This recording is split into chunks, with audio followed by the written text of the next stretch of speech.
Hey guys, Jobin here. Today I'm going to show you guys a knife I get quite a lot of questions about. It's the Mingren 910 Plus. A lot of people think this is a Sanrenmu knife, and it's not.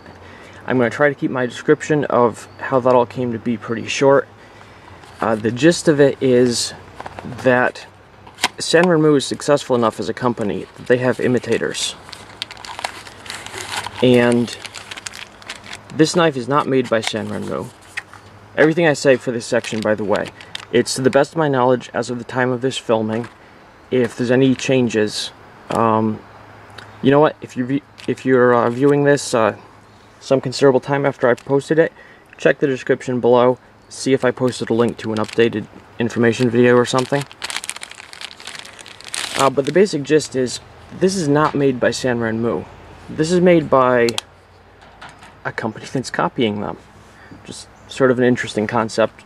Probably seem a little funny to some people. The idea that, you know, some of these Chinese brands, which sometimes get flack for copying other people's knives, are successful enough in their own country that they get imitators of their own. Now, this knife doesn't actually say anywhere on it that it's a Sanrenmu. And neither does the packaging.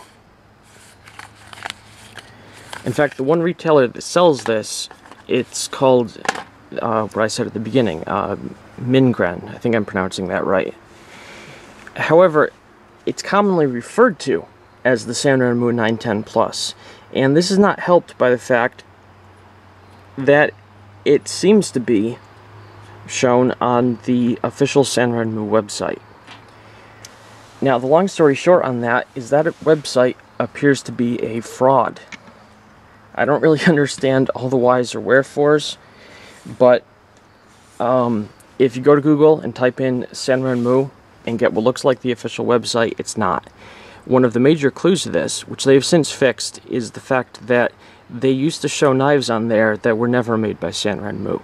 Specifically, I remember seeing the B, L05, and L06 shown there as Sanrenmu knives. They're not. They're made by Enlan. They've since straightened that out, but basically what appears to be going on is there's this company, whoever they are, that is trying to ride Sanrenmu's coattails, and they came out with a few knife models and put up this fake website. Sanrenmu does own a URL, but there's no website accessible there right now.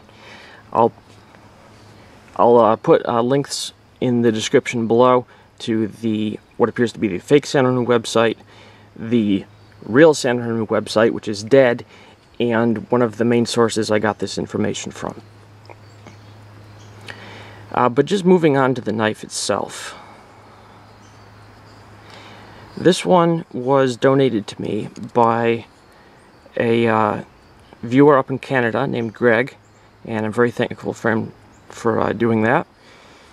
He got several of them and basically ended up being disappointed. And he offered one to me to put in my collection, just as someone who's interested in Chinese knives, or to show on my channel if I wanted. And I'm very grateful for that, because it lets me make this video. Now, the general thing with Sanrenmu knives is they're very well put together for their price. They generally feel like rather more expensive knives, and in many cases ones made by their factory are simply rebranded by the major American brands and sold at significant markup, and most people think they're a pretty good value.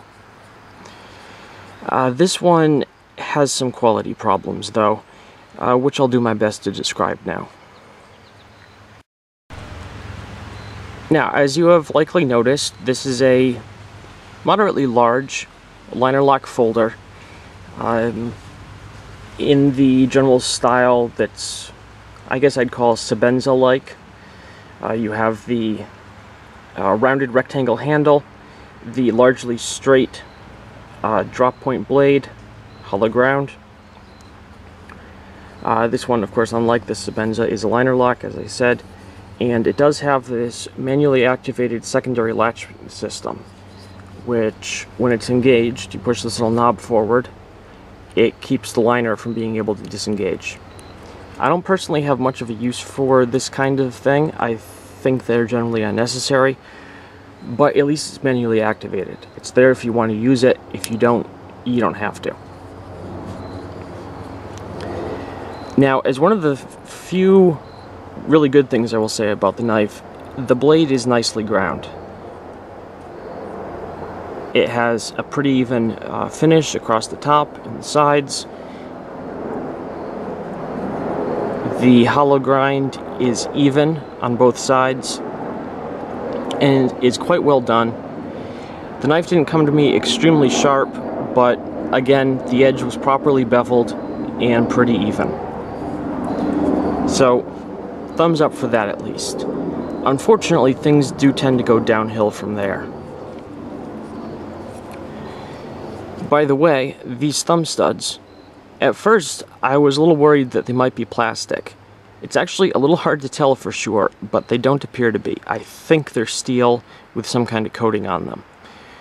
I tried testing with a magnet, but it's a little tricky because if you get a magnet that close, it just sticks to the blade anyway. But I think they're metal. Now, one of the main problems with at least this particular example is that it has significant blade play. And it's not just a little wiggle that might bug you, but isn't really a problem. I think this one has enough to be significant, because you could get enough with only mild torsion on the blade that you can see the tang of the blade wiggling back and forth in contact with the lock bar. That's pretty severe and is going to lead to accelerated wear over time. I've attempted to alleviate this by tightening down on the pivot bolt. This did not work. Even with the knife so tight that it is difficult to open and close, there's still some wiggle. I talked to Greg, the guy who gave this to me, and he said that the other ones he had, or has, are a little better than that, but that they do tend toward a bit of blade play. The handle is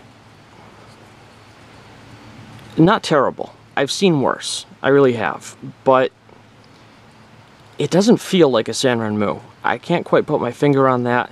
That's probably one of the clues, though. It doesn't have that solid feel. It feels just a little cheap in a way that's not very easy to define. Maybe a little too much flex in it. Maybe the G10 isn't quite as high quality as you'd expect. But it just doesn't have quite as solid a feel as I would like. One of the more major problems with this knife is something Greg warned me about, but that I haven't yet reproduced myself. And he warns me to be careful with this knife because the hardware is crap. He says that with one of his, he dropped it, not from extremely high. I think he was just holding it. And I'm sorry, I can't remember off the top of my head if it was open or closed. But anyway, he dropped it, and it landed flat, you know, just sort of slapping down on a hardwood floor. No crazy angles that would cause it to spin or get really unusual forces. You know, no hitting down on the blade like that. Just plop. And when he picked it up, the head of the pivot bolt had broken off. That's that's really bad.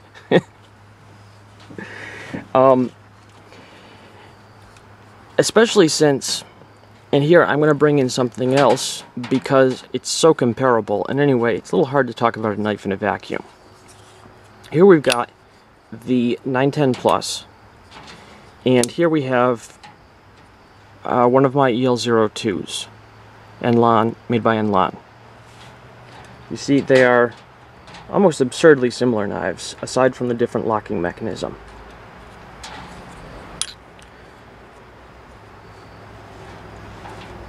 Very similar handles, very, very similar blade, a little bit of a different sweep to the top, but if you look at the cutting edge and the way it sweeps, it's almost identical. They're both hollow ground. They're about the same thickness. These are very comparable knives in my opinion. Now, the thing is, the Enlan feels much sturdier and more solid. And I can tell you right now, the Enlan, I've never experienced problems with bad hardware on these. I mean, you can drop this thing, it just doesn't care.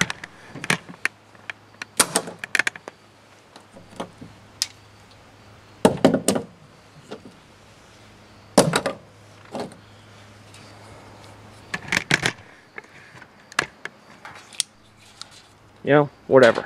Doesn't phase the Enlan at all. Now, I'd try dropping this one, but I don't really want to. I just want to keep it in my collection, I guess. No sense breaking a knife for absolutely no reason. Of course, it could have been a bad screw, in fairness. But a knife just completely failing from an average drop onto a not extremely hard surface, that's not impressive to me in the least. Okay, now one of the things that generated a little bit of hype about the 910 Plus is that it is made, the blade is made of Sandvik 12C27. A lot of people, rightly or wrongly, think that would like to see a better steel, as they see it, than HCR13 MOV, which is what the majority of Chinese blades are made in. So, somebody offered something different and purportedly higher end. That brought a lot of interest. However, I actually did a cut test, and, well, here's the results over here. There's the EL02, there's the 910 Plus. Those are uniform sheets of corrugated cardboard, each cut about 33 times or so, about 8 inches per cut. Both knives were started from razor sharp, as sharp as I could get them, on my Spyderco Sharp Maker. And as noted before, the blades are nearly identical. It's actually very difficult to feel a difference in the way they cut cardboard. Very, very similar. Now here's the thing. They both stopped shaving hair after doing 6 sheets. And I kept going a little farther. I went up to 8 sheets for each of them. And at that point, they were still cutting the cardboard pretty easily. But I was getting rather bored and, well, had also run out of cardboard. At that point, the knives were still, probably would have been considered sharp by a fair number of people, but there were some signs of edge damage and dullness appearing. Actually, let's check the edge here, a little fingernail test, see if I can feel any nicks. They're definitely not quite smooth anymore. I can feel, yeah, I can feel some bumps and nicks. I don't know if they're rolls or microchips. From past experience with HCR, this would come out easily with just a few passes on some fine stones. And like I said, these are still functionally sharp. Most non-knife people would probably still consider them extremely sharp. But doing something that really shows a finely, whether an edge is damaged or not, basically, you start to run into problems trying to slice paper. A lot of times it'll go okay, but you will turn up some nicks and dings. Just in the way it feels, even if not necessarily... yeah, just grabbed there for some reason. Darn it.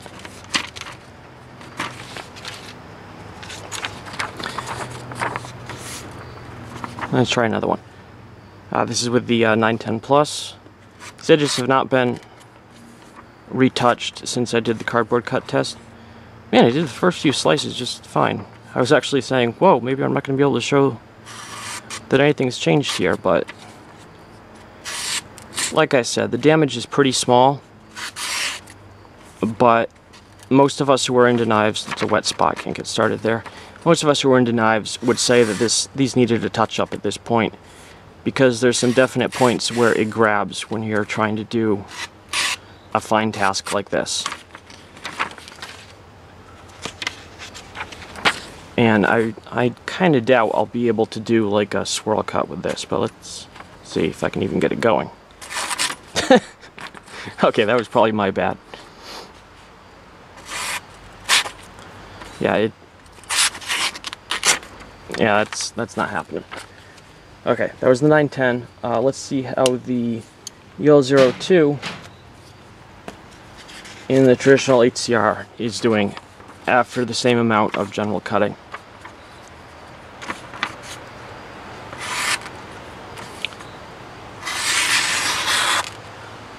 Gosh, is that a little better?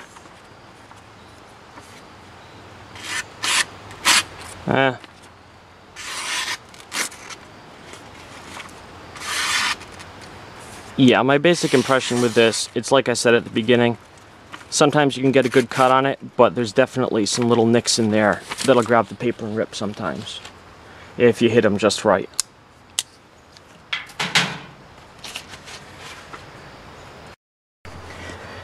So there's the basic thing. You know, if somebody asks me if this knife is good, I'm basically going to say, I've had worse.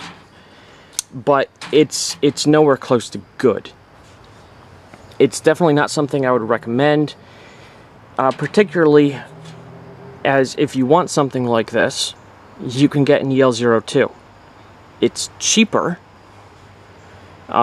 These go for under $20, and the 910 Plus goes for about $30.